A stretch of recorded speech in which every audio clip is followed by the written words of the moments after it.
शेतकऱ्यांनी संकटाची सवय लावून घ्यावी असं अजब विधान शेतकरी नेते पाशा पटेल यांनी केलंय। नुकसान भरपाई देण्याची सरकारची ऐपत नाही, पण मदत करू कर्माची फळं भोगावीच लागतात असं पाशा पटेल म्हणाले। पाशा पटेल यांच्या या वक्तव्यावर शेतकऱ्यांनी संताप व्यक्त केलाय। दरम्यान पुढारी न्यूज सोबत बोलताना पाशा पटेल यांनी केलेल्या विधानावर स्पष्टीकरण दिलंय। मानवामुळे होणाऱ्या पर्यावरणाच्या ऱ्हासाबद्दल बोलत होतो, शेतकऱ्यांना बोलण्याचा हेतू नव्हता असं पाशा पटेल यांनी म्हटलं।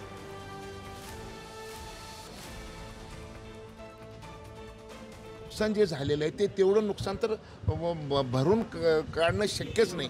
आणि आत्ताचं जे तुम्हाला जे नुकसान दिसू लागले ना, ह्याची आता आपल्याला सवय करावी लागणार आहे, का तर हे वारंवार घडणार आहे।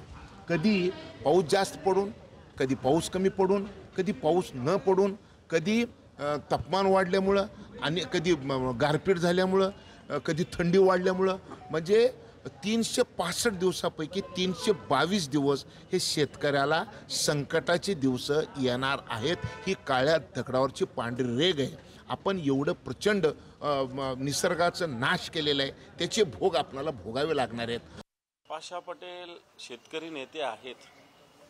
केंद्रीय कृषी मूल्य आयोगावर, राज्य कृषी मूल्य आयोगावर त्यांनी काम केलेलं आहे। शेतकरी या सगळ्या नुकसानीची सवय लावायला तयार आहे, परंतु या सरकारने स्वामीनाथन आयोग लागू केला पाहिजे। या सरकारने शेतमालाला योग्य भाव दिला पाहिजे। शेतकरी काहीच मागत नाही। जर शेतमालाला योग्य भाव मिळाला ना, तर शेतकरी या सगळ्या नुकसानीला सुद्धा सामोरं जाण्याची धमक शेतकऱ्यांच्या मनगटात आहे। तर मला असं वाटतं शेतकऱ्यांची लूट कशा पद्धतीने होईल असंच काम चालू आहे सरकारचं।